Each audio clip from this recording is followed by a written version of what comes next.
자, 우리 1장부터 함께 장제목을 먼저 복습을 하도록 하겠는데, 자, 1장은 아들을 낳으면 죽여야 하던 무슨 내용이다? 환란. 2장은 모세가 사람 죽이고 미디안 광야로 보냈다? 도피. 3장은 80세 때 소명 받은 다음에 4장은 귀환해가지고 5장은 만남, 이제 모세가 바로왕을 만난 거죠. 6장은 위로, 어려움 당하는 모세를 하나님 위로해 주시고, 이때 이제 쫓아내도록 만들어 주시겠다고 하셨기 때문에 쫓아내게 만드시려고 10가지 재앙을 내리시는데, 7장은 피, 8장은 개입파, 개구리, 이 파리, 9장은 돌종우, 돌림병, 종기우박, 10장은 매흑, 메뚜기와 흑암 재앙이다. 11장은 경고, 이제 9가지 재앙을 내린 다음에 이제 경고하고, 12장은 유월절, 어린 양의 피를 바른 이제 집은 죽음의 사자들이 그냥 지나갔지만 피를 바르지 않았던 애굽의 모든 집집마다 장자와 짐승의 첫 새끼가 전부 다 죽었다. 한쪽은 다 살고 한쪽은 다 죽는 거죠. 죽으니까 바로왕이 13장은 출애굽, 쫓아내게 만들어 주신다고 하셨는데 쫓아내다시피 출애굽을 이제 하게 하고, 14장은 도하, 15장 승리노래, 16장 천만나, 하늘 양식 만나를 40년간 내려주시는데 첫 번째 만나 내린 사건이 16장이고, 17장은 아말렉 전쟁, 18장은 이드로 조원, 19장 도착 등정, 20장은 십계명, 21장은 종살과 종살인 과실치상에 대한 말씀이고, 22장은 손해배상, 23장 3대 절기, 무맥수, 무규절, 맥주, 수장들 3대 절기는 꼭 지켜라. 24장은 언약 체결, 이 언약 체결은 20장부터 24장까지 주신 율례의 말씀을 언약의 피를 가지고 꼭 지키겠다고 언약 체결을 한 다음에 하나님께서 모세를 다시 시내산에 올라오게 하셔서 소제목이 등정입니다. 그런 다음에 성막 설계도를 주셨는데, 25장은 언떡금, 언약의 떡상, 금등대를 이렇게 만들어라. 26장은 휘장을 이렇게 만들어라. 27장은 번제단을 이렇게 만들어라. 28장은 제사장 옷을 이렇게 만들어라. 29장은 유임식, 제사장 유임식도 다 가르쳐 주셨고, 30장은 물두멍을 이렇게 만들어라.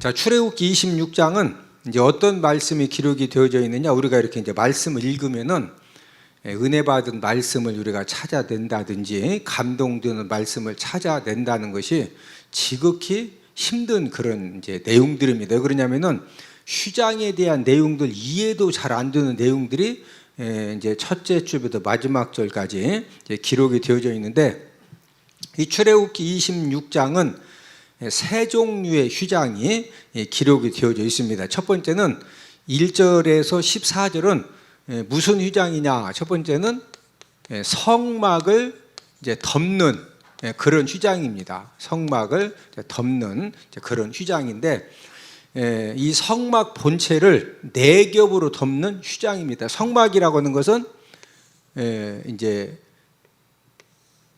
여기가 지성소고 여기가 성소인데, 이 전체를 4번 이렇게 이제 뒤집어 씌우는 성막을 덮는 휘장, 4겹으로 덮는데 1절부터 14절까지 기록이 되어져 있고, 두 번째는 어떤 휘장이냐? 성소와 지성소를 구분하는, 여기가 지성소고 성소죠. 이 성소와 지성소를 이제 구분하는, 이제 두 번째 이제 첫 번째는 성막을 덮는 휘장이고, 두 번째는 성소와 지성소를 이제 구분 지어주는, 이제 서로 이제 이 칸을 막는 구분 지어주는 이제 그런 이제 휘장이고, 그다음에 이제 세 번째 휘장은 성소 출입구 휘장입니다. 성소 출입구 휘장이다.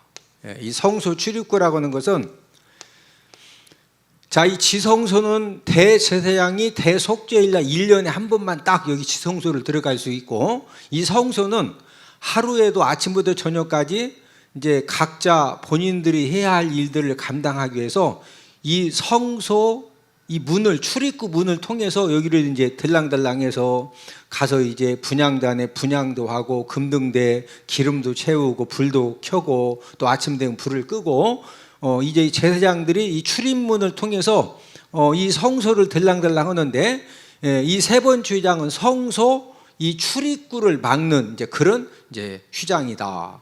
그래서 26장 장 제목이 무엇이다? 휘장입니다. 26장 장 제목이 무엇이다? 휘장. 자, 휘장은 몇 가지 휘장이 기록되어 있다? 세 종류의 세 가지 휘장이다. 성막 이 전체를 덮는 휘장. 두 번째는 이 성소와 지성소를 구분 지어주는 그 휘장. 그 다음에 세 번째는 성소 출입구 휘장. 이해가 되십니까? 예. 그래서 우리가 26장 읽어보면은 진짜 이렇게 참 이해하기도 쉽지 않고 또 26장을 통해서 은혜 받은 말씀을 우리가 이렇게 이제 찾아내기도 쉽지 않은 이제 그런 말씀인데 오늘은 특별히 첫 번째가 성막을 덮는 휘장이라고 그랬죠. 첫 번째가 무슨 휘장이다? 성막을 덮는 휘장이다. 이 성막을 덮는 휘장에 대해서 알아보도록 하겠는데 자, 이 성막을 한 번만 이렇게 전체를 덮었느냐 한 번만 덮은 것이 아니라 이 성막을 몇 번 덮었느냐 4번 덮었어요. 이 성막을 몇 번 덮었다? 4번. 이 성막 전체를 4번 이렇게 이제 덮었는데 제1휘장 첫 번째 덮은 휘장을 무슨 휘장이다? 제1휘장이 제1휘장. 예. 그러면 두 번째 덮는 휘장은 제2휘장이겠죠. 예. 그다음에 세 번째 덮는 휘장은 제3휘장. 예, 3휘장. 그다음에 네 번째 덮는 휘장은 제4휘장이라고 하겠죠. 예. 자, 지금 이제 휘장 중에 첫 번째 이 성막을 덮는 휘장은 4번 겹쳐서 덮었는데 이 제1휘장은 가장 이제 첫 번째로 이 성막 전체를 덮었는데 우리 1절을 본문 1절 출애굽기 26장 1절을 함께 읽습니다. 시작. 너는 성막을 만들되 가늘게 꼰 배실과 청색, 자색, 홍색 실로 그를 정교하게 수놓은 10폭의 휘장을 만들지니. 자, 지금 이 제1휘장은 이 이제 몇 가지 지금 실로 만들었죠? 첫 번째가 배실, 두 번째가 청색실, 세 번째가 자색실, 네 번째가 홍색실이죠. 홍색실. 지금 제1휘장을 하나님 아버지가 만들게 하실 때 바로 이제 배실과 청색과 자색과 홍색 이렇게 이제 4가지 색실을 가지고 이제 첫 번째 이 덮는 휘장을 하나님께서 이제 만들게 이제 하셨고, 그러면 이제 두 번째 제2휘장은 이제 7절에서 3절에 13절에 기록이 되어져 있는데 제1휘장 바로 위에 덮였는데 우리 7절을 함께 읽습니다. 7절 시작. 그 성막을 덮는 막 곧 휘장을 염소털로 만들되 11폭을 만들지며. 자, 제1휘장은 4가지 이렇게 색실로 만들었는데 제2휘장은 뭘로 만들어라? 염소털로 만들어라. 염소. 여러분 염소 알죠? 이 염소털로 만들고, 그 다음에 이제 제3휘장은 무엇으로 만들게 하셨느냐? 이제 그 14절을 함께 읽습니다. 14절 시작. 붉은 물들인 순양의 가죽으로 막의 덮개를 만들고. 자, 됐습니다. 제3휘장은 무슨 가죽? 순양 가죽으로 만드는 겁니다. 순양 가죽. 자, 두 번째 휘장은 제2휘장은 염소 털로 만들었죠. 염소 털하고 그 다음에 순양 가죽하고는 다르죠. 자, 그 다음에 이제 제4휘장은 하나님이 무엇으로 만들게 하셨느냐? 자, 우리 14절을 한 번 더 읽습니다. 시작. 붉은 물들인 순양의 가죽으로 막의 덮개를 만들고 해달의 가죽으로 그 윗덮개를 만들지니라. 무슨 가죽으로 만들게 하셨다? 해달의 가죽, 해달 가죽. 여러분 그 해달이라고는 그 아시죠? TV에 우리나라도 해달이 있죠? 천연 기념물로 이렇게 해달 잡으면은 돼요, 안 돼요? 절대 안 됩니다. 이렇게 이제 이 성막을 덮는 이 휘장을 만드는데 1휘장, 2휘장, 3휘장, 4휘장이 있는데 제1휘장은 몇 가지 색실로 만들었다? 4가지 색실. 제2휘장은 무슨 털? 염소털. 3휘장은 순양 가죽. 4휘장은 해달의 가죽으로 만들었다. 이 지성소 안에는 언약궤가 있고 그 다음에 성소 안에는 오른쪽에 떡상이 있고 왼쪽에 금등대가 있고 여기에 또 이제 분향단이 있거든요. 그러니까 이 지성소와 성소 안에 이 성막 기구 중에 가장 중요한 이 성막 기구들이 이제 이 성소와 지성소 안에 있었기 때문에 그래서 완벽한 보호를 하게 하시려고 이 첫 번째 이 성막을 덮는 휘장을 이렇게 이제 만들어 덮으실 때 몇 번 덮게 하셨다? 4번 덮게 하셨다. 4번. 자, 제1휘장을 이제 4번 덮을 때 제1휘장을 몇 가지 색실로 만들게 하셨다? 4가지 색실로 만들게 하셨는데 이 각 실의 이 색깔이 갖고 있는 이제 의미가 있는데 각 실의 색깔은 예수님의 여러 속성을 보여준다고 이렇게 이제 성경학자들이 해석을 하는 오늘 본문 1절을 한 번 더 읽습니다. 자, 본문 1절을 한 번 더 읽습니다. 시작. 너는 성막을 만들되 가늘게 꼰 배실과 청색, 자색, 홍색 실로 그룹을 정교하게 수놓은 10폭의 휘장을 만들지니. 자, 첫 번째 이 색실은 무슨 색실이죠? 배실.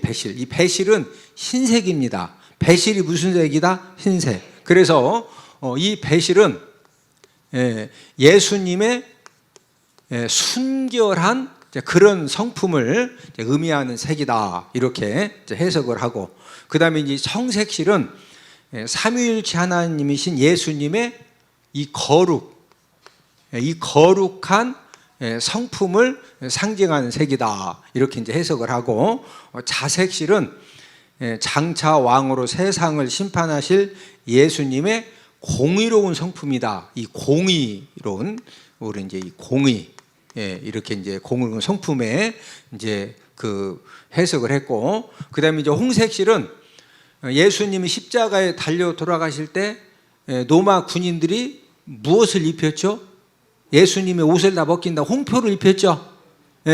그 홍포를 입고 십자가를 지신 예수님의 순종 성품을 의미한다. 이렇게 이제 성경학자들이 이 4가지 이 색실에 대해서 해석을 하고 있다. 자, 흰색은 예수님의 무슨 성품이다? 순결한 성품이다. 이 청색은 무슨 성품? 거룩한 성품. 자색은 무슨 성품? 공의로운 성품. 홍색은 무슨 성품? 순종 성품이다.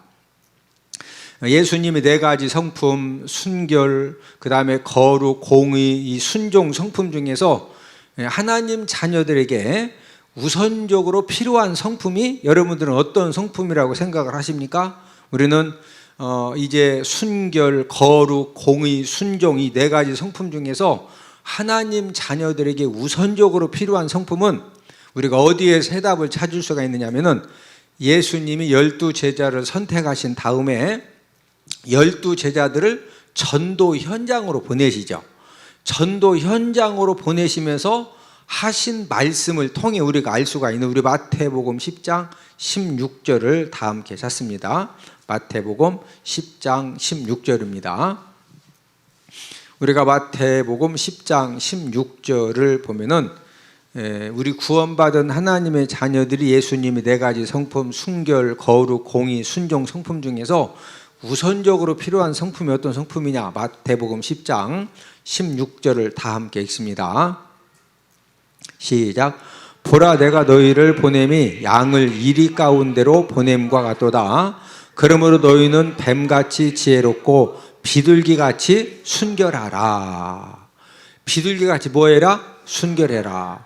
자, 예수님이 제자들을 전도 현장으로 보내는 것은 양을 어디 가운데로 보낸 것 같다? 이리 가운데. 여러분, 이리들이 양 고기를 좋아해요, 안 좋아해요? 양 고기를 좋아하죠. 그래서 이리 떼들이 양을 보면은 그냥 지나가요. 어떻게든 잡아 먹어요? 잡아 먹습니다. 자, 예수님이 제자들을 전도 현장에 보내는 것은 양을 어디 가운데로 보낸 것 같다? 이리 가운데로. 자, 그러면은 양 같은 제자들이 이리 가운데로 가기 때문에 상식적으로 생각하면 제자들에게 어떻게 말씀을 하셔야 돼요? 너희들이 이리 가운데로 가기 때문에 이리들과 싸워서 이길 수 있는 싸움 실력을 준비해라. 아니면 어떤 좋은 무기를 가지고 가라. 이렇게 말씀을 해 주셔야 되는데, 예수님이 제자들을 양을 이리 가운데 보낸 것 같으니까 싸움 실력을 준비해라. 좋은 총을 가지고 가라. 이렇게 지금 말씀하셨어요. 뭐같이 순결해라? 뭐같이 순결해야 된다? 지금 양인 너희들이 이리 가운데로 가서 승리할 수 있는 비결은 비둘기같이 뭐해라? 순결하라. 비둘기같이 순결하라. 바로 이 순결함에 대해서 예수님께서 제자들에게 말씀을 해 주셨습니다. 그러면은 이 순결한 삶은 어떤 삶이 순결한 삶이냐? 여러분들이 생각하실 때 어떻게 살아야 순결하게 사는 거예요? 자, 우리 디모데 전서 4장 2절을 다 함께 찾아보십니다. 디모데 전서 4장 2절입니다. 자, 함께 읽습니다. 시작. 자기 양심이 화인을 맞아서 외식함으로 거짓말하는 자들이라. 자, 이 순결한 삶이라고 하는 것은 첫 번째로 뭐 하지 않는 것이다? 거짓말을 안 하는 것이죠. 자, 이 순결한 삶은 지금 그 디모데전서 4장 2절 말씀을 통해서 우리에게 가르쳐 주신 것은 이 순결한 삶이라고 하는 것은 무엇을 안 하는 것이다? 거짓말을 안 하는 것이다. 이제 외식함으로 거짓말 하는 거, 이제 이것은 우리가 순결한 삶을 사는 것이 아니거든요. 이제 우리나라는 이제 거짓말 하는 것을 조금 이렇게 좀 그 가볍게 생각하는 그런 경향이 있는데, 미국과 선진국에서는요, 거짓말하는 죄를 굉장히 엄하게 다룹니다. 그러면은 이 거짓말을 잘하는 사람들은 왜 그렇게 그런 얘기하지 않아요? 저 사람은 진짜 숨소리 빼고 다 거짓말이다. 진짜 거짓말 잘하는 사람 있죠? 금방 들통 날 것도 일단 거짓말 하는 거예요. 자, 그러면은 이 거짓말을 잘하는 사람은 왜 그렇게 거짓말을 잘하느냐? 디모데전서 4장 2절을 한 번 더 읽습니다. 시작. 자기 양심이 화인을 맞아서 외식함으로 거짓말하는 자들이라. 자, 거짓말을 잘하는 사람은 양심이 뭐 맞았다? 이 양심이 있는데 이 양심이 화인을 맞은 거. 화인. 이 화인이라고 하는 것은요, 불화자 도장인자예요. 화인이 뭐다? 불화자 도장인자. 예전에 그 말 소유자들이 이것은 내 말이다 이렇게 표식을 할 때 이 자기 도장을 쇠로 이렇게 만들어 가지고 빨갛게 달군 다음에 그걸 갖다가 말 등어리를 확 막 누르면은 말이 놀래 가지고 따뜻하다고 가만히 있어 벌쩍벌쩍 뛰어. 그러니까 단단하게 묶어 놓고서 그냥 이 빨갛게 달군 이 쇠 도장 갖다가 이 말 하여튼 엉덩이건 이 등을 막 확 지져. 그러면은요, 전화 없어도 그 막 불로 이 불도장 갖다가 지져 놓으면은 지워진다 안 지워진다? 안 지워진다. 그런데 이 사람의 양심이 부들부들한 이 사람의 양심을 불도장 갖다가 막 확 지져 놓으면은 양심이 살 것 같아요? 양심이 굳어? 양심이 굳습니다. 그래서 왜 이렇게 거짓말하는 사람들은 왜 그렇게 거짓말을 잘하느냐? 양심이 무슨 도장 맞았다? 불도장을 맞아가지고 이 신앙 양심이 굳었기 때문에 그래서 자꾸 거짓말을 하는데, 이 거짓말 죄악은요 결국에는 실패 인생을 만드는 겁니다. 예, 그래서 이 거짓말을, 이 순결한 삶이라고 하는 것은 첫 번째로 무엇을 안 하는 것이다? 거짓말을 안 하는 것이다. 디모데전서 몇 장이다? 4장 2절이다. 자, 이 순결한 삶은 두 번째로 이제 어떤 삶이 순결한 삶이냐? 마태복음 23장 27절을 다 함께 찾아보십니다. 마태복음 23장 27절입니다. 이 두 번째는 어떤 삶이 순결한 삶이냐? 이중적인 삶을 안 사는 것. 이중적인 삶. 마태복음 23장 27절입니다. 자, 마태복음 23장 27절을 한 목소리로 같이 읽습니다. 시작. 화 있을진저 외식하는 서기관들과 바리새인들이여, 회칠한 무덤 같으니 겉으로는 아름답게 보이나 그 안에는 죽은 사람의 뼈와 모든 더러운 것이 가득하도다. 자, 이스라엘 백성들의 이제 예수님에게 책망받은 부분이 뭐냐면요, 이스라엘 백성들은 이중적인 삶을 살았어요. 어떤 삶을 살았다? 이중적인 삶. 그래서 회칠한 무덤과 같다는 거죠. 너희들의 삶을 보니까 무슨 무덤과 같다? 회칠한 무덤. 자, 이 회칠한 무덤이라고 하는 것은, 자, 우리나라는 무덤이 땅을 파고서 여기에다가 시신을 넣고 관을 넣고 그 다음에 여기다 이렇게 본붕을 만들죠. 우리나라 무덤은 이렇게 만들죠. 자, 이스라엘의 무덤은 어떻게 만드느냐? 이런 바위가 있고 땅이 있으면은요, 여기서 이렇게 구멍을 파가지고 이 안에다가 이제 그 시신을 집어 넣어놓고 여기를 큰 바위로 이렇게 딱, 사람들이 또 무슨 뭐 죽은 사람 막 뼈를 삶아 먹으면 뭐 무슨 병이 낫는다고 해서 또 밤에 가서 막 시신 가져갈 수가 있으니까, 그래서 여기 이제 사람들이 와서 이렇게 밀지 못할 큰 바위 같은 게 딱 막아 놓는 거예요. 그러면은 사람들이 딱 볼 때 여기를 보면은 아, 저거 무덤이구나. 그런데 이 위를 지나가는, 걸어서 가는 사람들은 딱 보면은 이게 지금 무덤인지 아닌지 이 위를 지나가는 사람들은 알아 몰라? 모르죠. 그래서 이 위에다가 회칠을 이렇게 작은 거 위에다가 회칠을, 이 회칠을 해놓으면은 사람들이 가다가 회칠만 돼 있으면은 저게 뭐다? 무덤이다. 그러니 거기를 피해 가는 겁니다.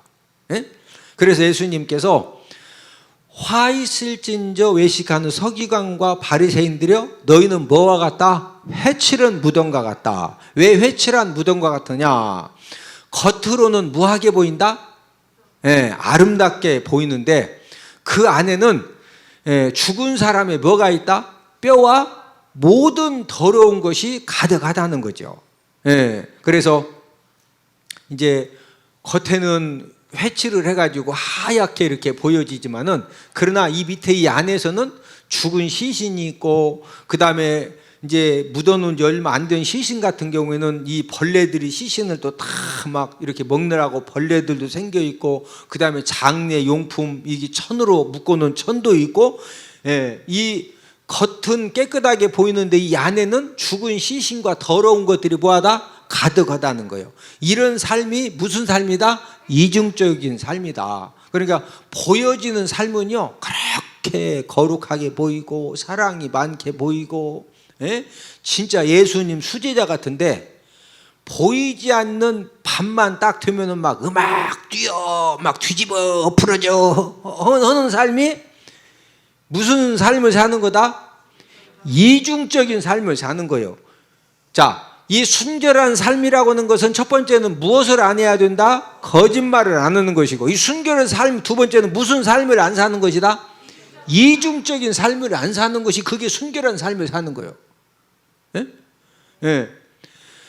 저와 여러분들이, 예수님께서도 지금 제자들을 양을 이리 가운데 보냄과 같은데 너희들이 뭐같이 순결해라? 비둘기같이 순결해라. 뭐같이 순결해라? 비둘기같이. 여러분, 저와 여러분들이 이제 인생의 삶을 살아가면서 하나님께서 어떤 축복받을 성공할 수 있는 기회를 꼭 주십니다. 하나님 어떤 기회를 주시는데 어떤 축복받을 기회가 되고 성공할 수 있는 그런 기회를 하나님이 주셨을 때 축복의 주인공이 되어지고 또 성공하는 사람들의 공통점은 뭐가 있느냐? 순결함이 있습니다. 뭐가 있다? 순결함. 예. 강력한 막 카리스마를 발휘하고 강력한 리더십을 발휘하고 그러는 가운데에서도 그 사람의 삶을 자꾸 헤쳐보고 자꾸 따져보고 뒤집어 보면은요 마지막 결론은 순결함이 있어. 마지막에는 뭐가 있다? 순결함이 있어. 그러니까 누가 막 뭘 뒤집고 털어가지고 뭘 좀 이렇게 문제를 삼으려고 해도 막 털고 털었더니 뭐가 막 벌레가 나와? 순결함이 나와? 예, 순결함이 나오니까 결국에는 그 사람이 승리하는 것이고 많은 사람들에게 감동함을 주는 것이고 그 순결함 때문에 결국에는 좋은 관계가 형성되면서 무슨 일을 하면 할수록 결국에는 이제 그 사람을 통해서 하나님의 놀라운 축복의 역사가 일어나게 되는 줄로 믿습니다. 자, 여러분들은 여러분 자신들을 이렇게 생각해 볼 때 순결한 성품을 가지고 사는 것 같아요? 많이 오염된 것 같아? 예, 얼굴 한번 쳐다보시고 얼굴을 보니 순결하게 보이십니다. 자, 옆에 있는 분은 순결하게 보이는데 여러분이 여러분들 이렇게 자신을 보면은 순결에 많이 오염돼서 우리 갈수록 많이 오염되죠. 예. 아, 목사님 나 순결한데요? 아주 그 서기관과 바리새인처럼 회칠한 무덤 같은 그런 사람이 될 확률도 많습니다. 우리는요 끊임없이 오염되고 더럽혀지고 변질되고 자, 그러면 결론은 뭐예요? 순결한 성품을 회복하면 되는 거죠. 무슨 성품을 회복하자? 순결한. 자, 옆 사람 쳐다보시고 우리 함께 순결한 성품을 회복합시다. 무슨 성품을 회복하자? 순결한. 자, 그러면 순결한 성품을 어떻게 회복해야 돼? 순결하니까 요즘 TV 보니까 뭐 무슨 가루를 집어넣고 세탁기에다 집어넣으면 막 고추장 묻은 거 뭐 김치국물 묻은 거 깨끗해지대? 그럼 맨날 그거 갖다 목욕해? 그 순결한 성품을 어떻게 만들어? 여러분, 순결한 성품은요 하나님의 말씀을 통해서 가능합니다. 자, 우리 시편 12편 6절을 다 함께 찾아보십니다. 하나님의 말씀의 특징은 순결함입니다. 우리 시편 12편 이제 6절입니다.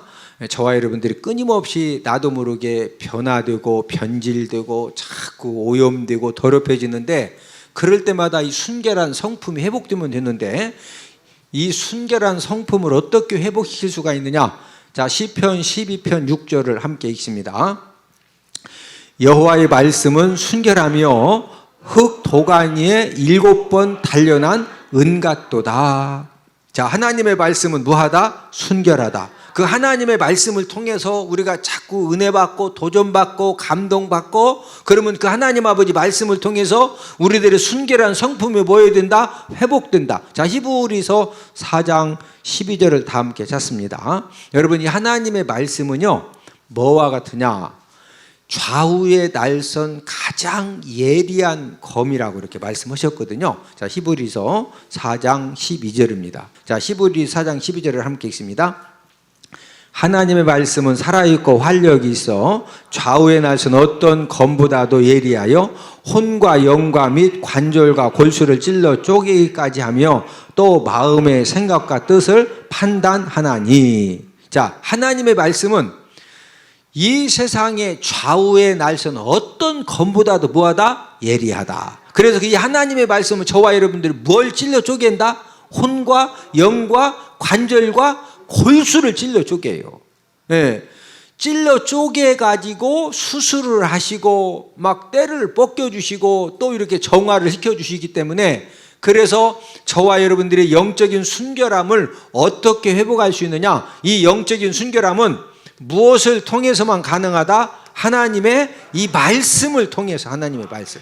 제가 끊임없이 예배 성공하자, 또 하나님 아버지 말씀을 듣자, 저와 여러분들의 이 영혼은요, 우리들의 심령은 하나님 아버지 말씀을 통해서 은혜 받고 감동 받고 도전 받는 것만큼 영적인 세탁이 이 말씀을 들으면서 하나님이 이 순결해지는 은혜를 주시는 겁니다. 저와 여러분들이 하나님의 말씀을 통해서 하여튼 하나님의 말씀을 듣고 깨닫고 은혜 받고 감동 받고 도전 받는 것만큼 순결한 성품이 회복되어지고 때도 벗겨지는 것이고, 우리는 세상 살면서 얼마나 때가 많이 끼냐고. 예? 막 쇠부릇이 갖다가 뭐 양심이 막 깨끗해야 된다고 크고, 여기를 막 쇠부릇이 갖다가 막 가슴 피나게 닦는다고 이게 순결한 성품이 된다 안 된다? 안 돼요. 뭐로 가능하다? 하나님의 말씀으로. 할렐루야.